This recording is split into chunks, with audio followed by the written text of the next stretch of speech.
and it will be on preventing transportation-related deaths and serious injuries. Originally, we had scheduled Jason. Jason, I guess, is at another meeting, and I had the pleasure to introduce an old friend, Bill Bell. He was with us with KSPAN for a lot of years, and we welcome him back. It was just announced that he is the new executive director for the Kentucky Office of Highway Safety. And with that, we really congratulate you, and we welcome you back to KSPAN. Okay, thanks, Steve. And Jason, he does have other things going on, because he was not only doing this job as executive director, but he was also assistant state highway engineer, and so he's moved on, been promoted, doing project development and so forth with the cabinet. So now. So I guess now we have a dedicated person. That's me. So very happy to be back, and very proud to be back. And it's very humbling. And when I come to meetings like this, I've only been back a week and a half, so it's like relearning, reacclimating, drinking from a fire hose type thing. Baptismal by fire, whatever you want to say, but it's great to see some familiar faces, and so it's great to be back. Some familiar faces you see on Zoom calls or Teams, so, and that's fine as well. One thing, the first day I was back, I sat down with the state highway engineer, and he said, we've got a meeting in a week and a half or 2 weeks, and you've got 30 minutes on the program. I was like, okay, all right. And so he said, you need to come up with a plan for your office, and which has been good, and that's part of the baptismal by fire, relearning everything, reacclimating, and hit the ground running. And we are running now. And we have to, because we have some work to do. All right, and how do I advance?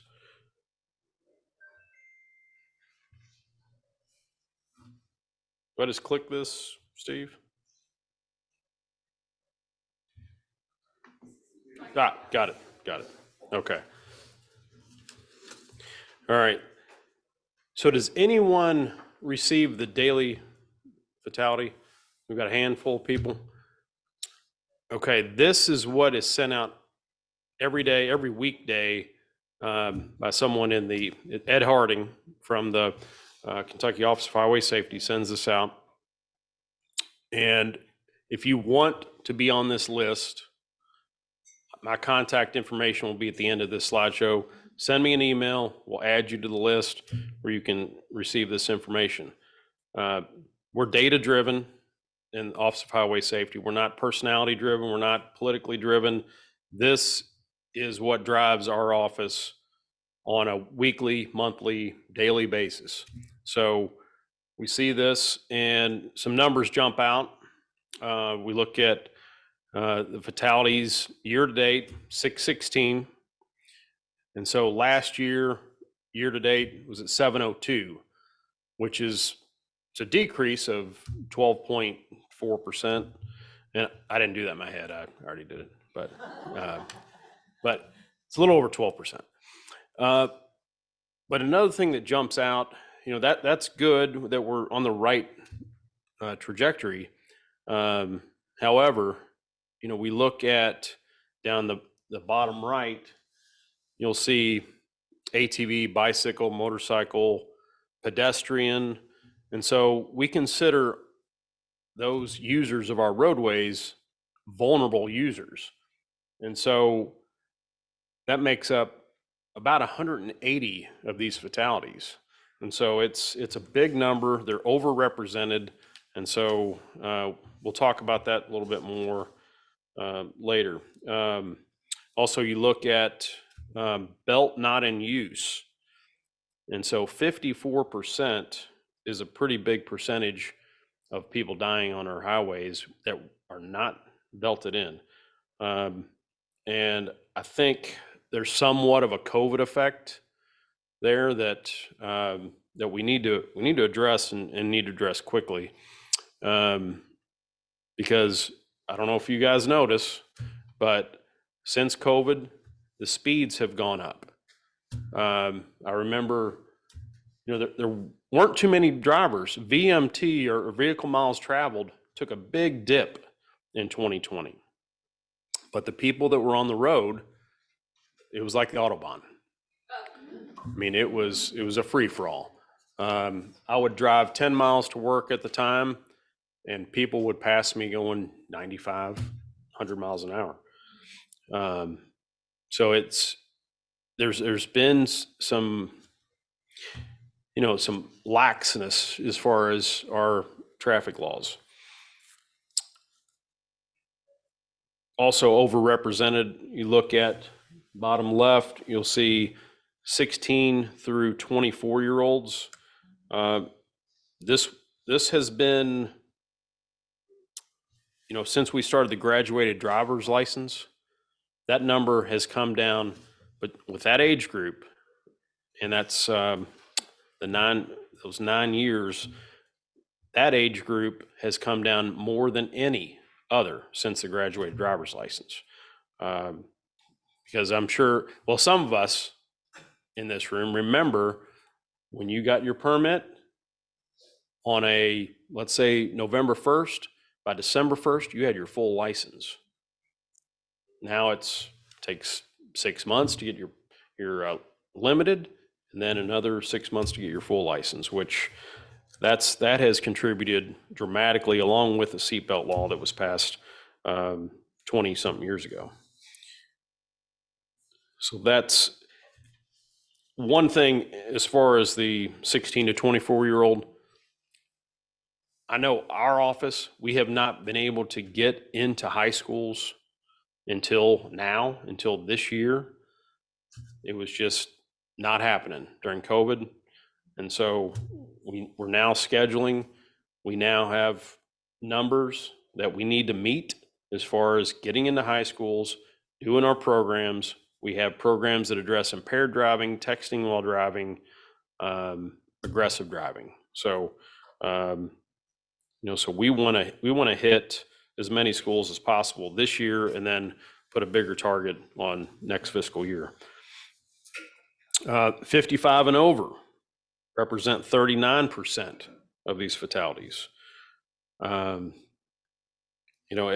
hate to say it, we have enforcement, but education somewhat out of the window. If you're over 55, you're probably, stats are going to tell us you're not going to change your driving habits that much.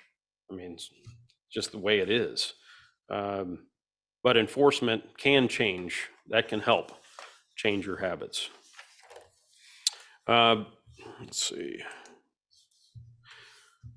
And these numbers that we look at on the previous page, those all represent people. And we have to keep that in mind. We talk about 12% decrease in our fatalities year to date. It's meaningless to somebody that has a family member who dies on a highway. That's why we're now talking more about prevention, because prevention, you think about zero, and that's the ultimate goal, zero.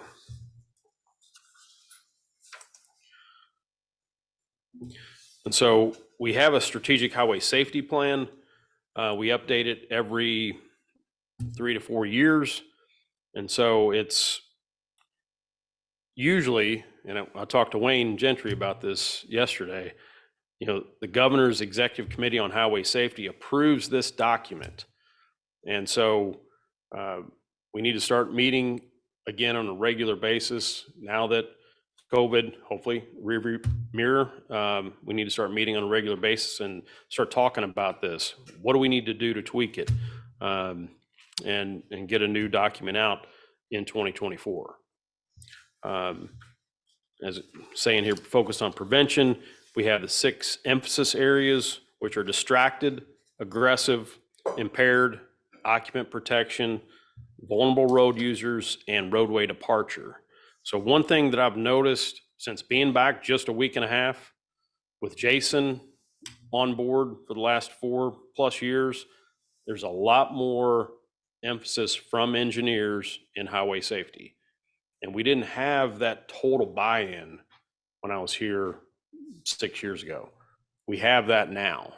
And I think Secretary Jim Gray has been a big part of that.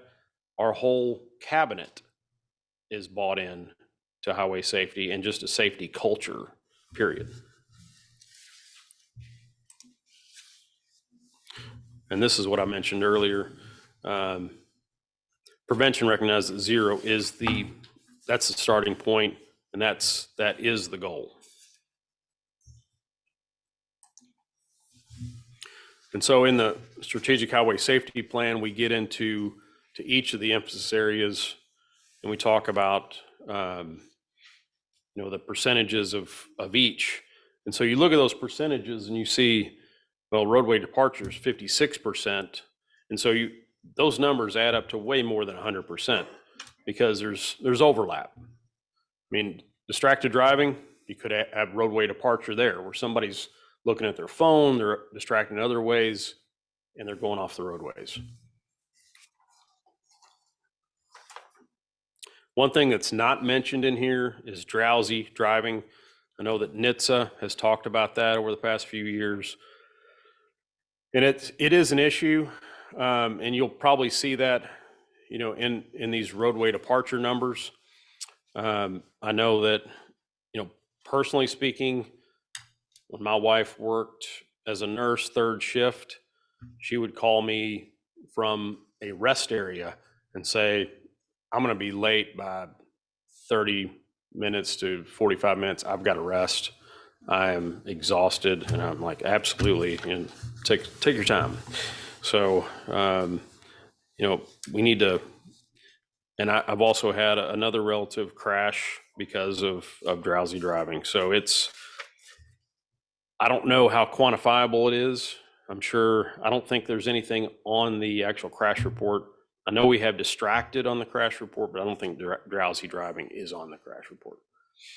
Let's see. We do have some links. So Steve, if this is saved, you can send this out however you want. Okay. So you can actually click on this and you'll see the link there. You can go into that. Bill, is it all right to share these slides with the group? Absolutely, yeah. And so each one of these, if you go into the strategic highway safety plan, you'll see each emphasis area, some opportunities and strategies that we have to tackle these. And as far as I'm concerned, these are not set in stone. I mean, that's why we have the daily fatality report. You see things change over weeks' time. The unbelted percentage was over 55% 3 weeks ago. Now it's 54%. Still bad, but those numbers do change, and the makeup changes as well. Now Robert's here, so I'm going to start over. So no, I'm not. I'm not going to start over. No, you'll have to read it. I don't know if will this video play? Oh, yeah. Oh, here we go. Okay. This is new since I left in 2016, buckle up, phone down. You'll see these signs on interstates, and it basically addresses 2 problems we have in one sign or one message. I was afraid of that. I don't think they have the audio set up. They had a rush this morning. Okay. The room, and I don't think they got the video. Well, you have to check it out once we. Is that the link? Yeah. And when we send the video. Right here. Send the slides out, the video will be in there as well. Okay.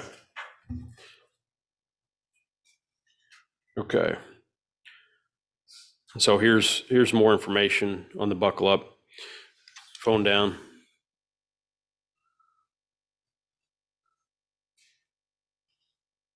So you got impaired driving, and something we can track is alcohol related fatalities or serious injuries, crashes. We can tell if there's alcohol involved. The big problem that we've learned from the state of Washington, Colorado, we have it's a huge problem, and that's marijuana or drugs.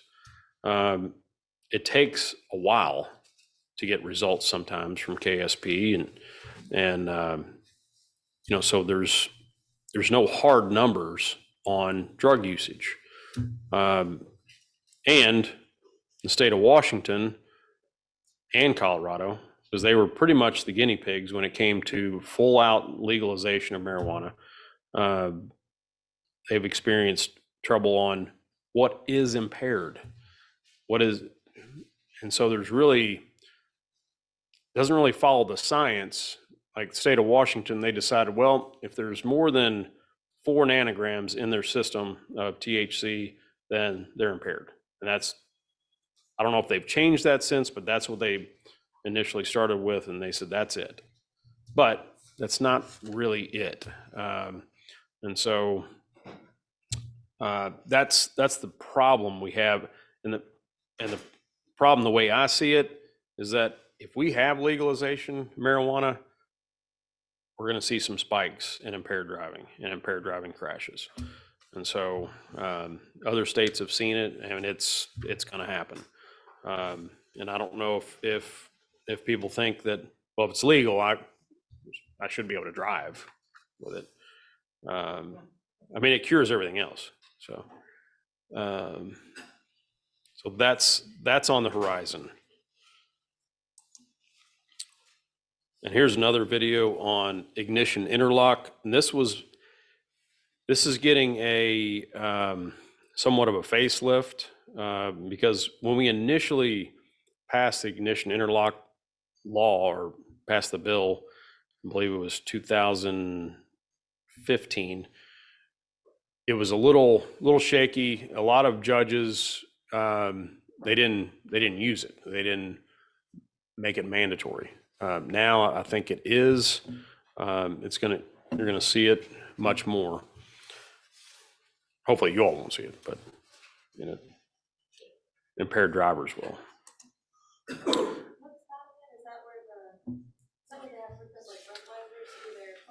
Correct. Yeah, and one of the. Could you repeat the question? I couldn't hear it back here. Oh, sorry. I was asking if the interlock. Yeah, ignition interlock is like a breathalyzer. You have to breathe into the device to start the vehicle. So if there's no alcohol in your system or in your breath, then the car will start. I've had like 62 meetings in the past week and a half. And one of those was with this company out of Lexington. They are creating a passive device similar to what NHTSA has been working on, where this passive device, it's either in the steering wheel or it can be retrofitted around the steering wheel, and you have to breathe in that direction. And so if it detects alcohol, it's not going to start the vehicle. And so NHTSA has been working on their version. It's called DADS, Alcohol Detection System. And it's a passive system. And I think they dedicated 200 million to this project. They've spent 98 million so far.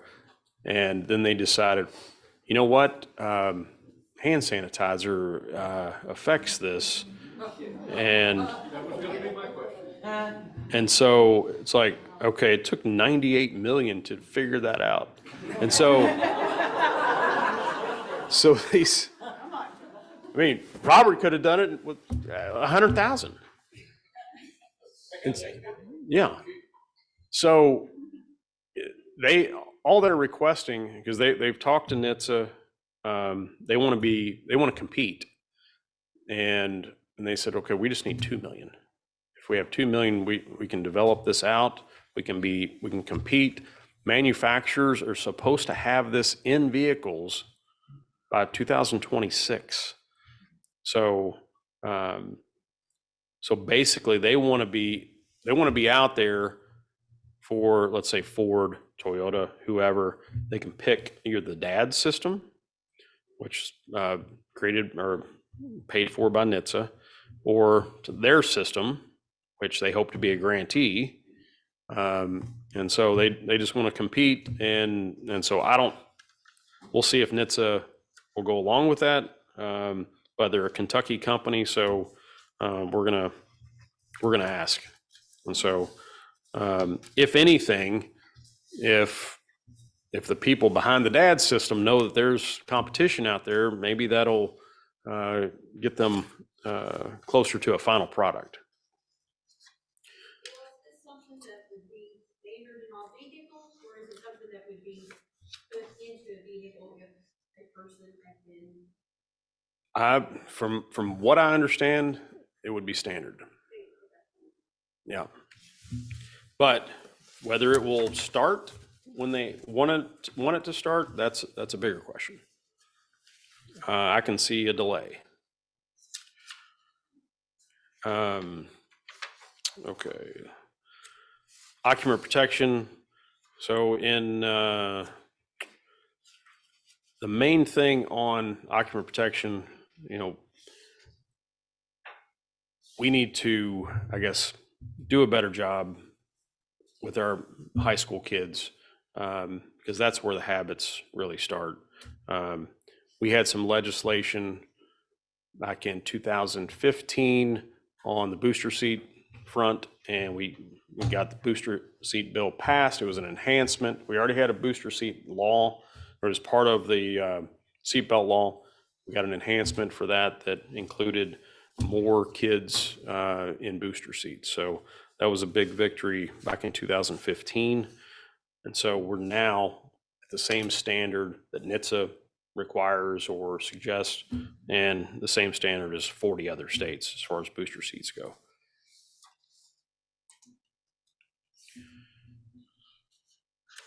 We still have the click it or ticket campaigns and the drive sober or get pulled over campaigns. And we also have, let me see if I'm going to look ahead here.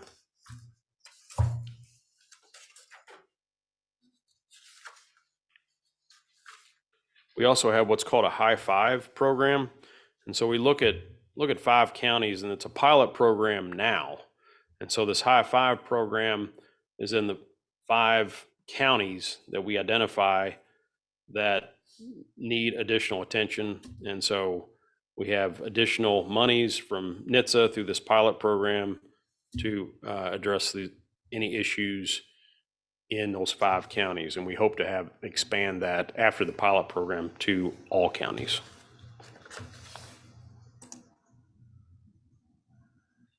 Local Heroes campaign is another video.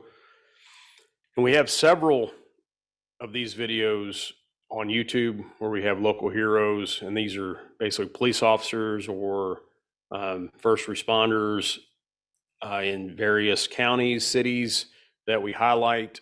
And rather than having somebody from the Office of Highway Safety out there, we'd rather have police officers and so forth sending this message out and putting it on social media or what have you. I think it's more effective. Roadway departure, we talked about this a little bit. And when I was here in 2011, 2016, we had several miles of the oh shoot, the barriers, the wire barriers. And I know that when they gave me numbers on that, when they would put the wires up, we'd have 10 crashes in a 4 mile segment. And then after those barriers were put up, there'd be 0. So, I mean, there was pretty stark difference when they put those up. Motorcyclists don't really like those, but they call them cheese graters. So they're not big fans of the wire barriers, but it stops most vehicles. We've had some crashes involving semis where it doesn't stop the semis, but and then this is a new emphasis area, the vulnerable road users. And so you have bicyclists, motorcyclists, pedestrians. Those are the main ones in this emphasis area.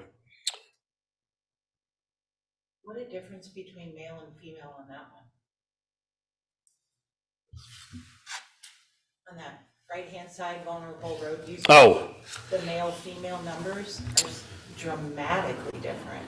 yeah, and men are a problem in all the emphasis areas. I will tell you that, especially in the younger drivers. I've got 3 daughters and a boy, and my son's the youngest, and so I'm not worried about the girls. My daughters are good drivers. I'm worried about him because he wants to get in a car now and he's 14. So I'm like, no.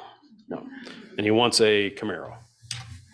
Do you track data at all on, and I don't know if this would fit in vulnerable road users or not, but, and I don't know what the technical term for these things are, the battery powered scooters that you operate with your iPhone, I see them like they're too slow for the road, but they're too fast for the sidewalk, and I've had close encounters, and I'm just wondering what that data looks like. Yeah, we just had a meeting. One of my meetings was with Jay Huber from Kentucky Motorcycle. Well, he's with the motorcycle training now, and he mentioned that, and so that's something. But he mentioned about 8 of them. They're just not just that one, but there's a lot more.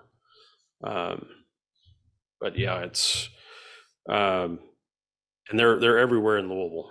Go to downtown Louisville, they're all over the place. Yeah. Is ATV on this too? I know that there was a recent crash this weekend in Dolphin. I think it was some teenagers on. Yeah, I mean, it's just so happened, I had a meeting with Jason earlier today, and we were talking about off-road vehicles like ATVs that are on our roads. So but yes, they. Supposed to be, but Well, I no, know.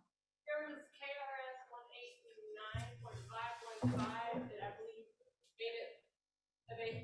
made you able to go, like, local ordinances allow for ATVs on the road in a certain jurisdiction, and that was in, like, June or July of 2020 or 2021. Did it have to do with trails? Like, No, I think it's just like, like if you're in Hazard or Perry County, and yeah, it's so much easier to I'm not sure. to cross the road or to Yeah, just ride down a little single one-lane gravel road. It's somewhat trail, because they cross the road. yeah, and there's also something with trails too. So people, because we have a lot of trail towns and so forth, and I can't say the cabinet was behind that one.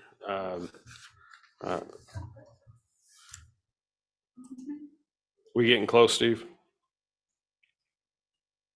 Couple other things I'll mention. NHTSA, they did a pedestrian bicycle assessment this year. And so with that assessment, it's about 74 pages of information that they look at every program we do in that emphasis area, and they give us their feedback on all that. And so one of the things we're looking at now, we're actually trying to hire a specific program coordinator for this emphasis area, and that's in the process now.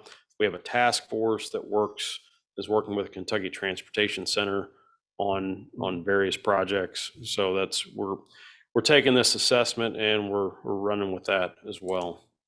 This, I mentioned Jay Huber, he's over the motorcycle rider education program. That's now, it was with Justice, now it's back with KYTC. We have a dashboard that takes the daily fatality report and puts it in something that's more, probably more user-friendly. Where you can and look at different That's not available though for the public yet, so you may want to remove it from the presentation. Okay. It will be, Okay. but you might be right. Haven't had that meeting yet.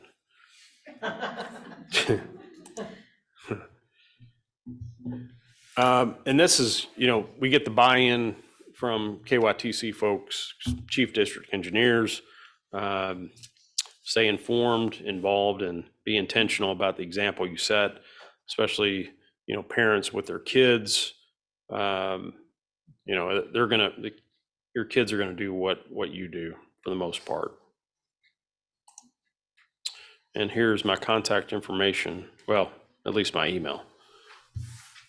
I don't have my phone number memorized yet, so.